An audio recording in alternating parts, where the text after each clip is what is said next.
You're too blessed to be stressed.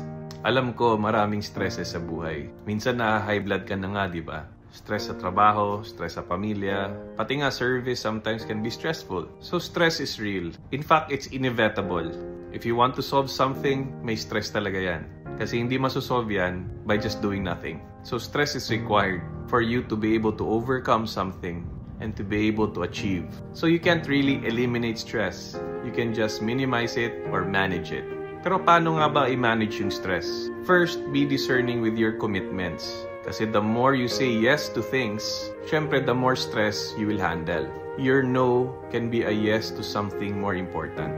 Kaya choose your stress. Second is learn to distress. Kasi baka wala kang boundaries. Parati mong iniisip yung problema. Isang magandang practice, pagpasok mo sa bahay, iiwan mo na yung stress dun sa office.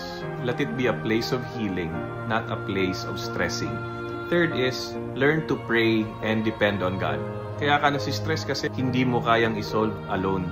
Pag hindi mo pinaubaya sa Diyos yan, lalo kang masistress. There are things you can control, do something about it. But of the things you can't control, lift it up to God. Also, isipin mo kung gaano ka ka-blessed. Marami kang blessings more than the stresses. Kaya start counting your blessings because you're too blessed to be stressed.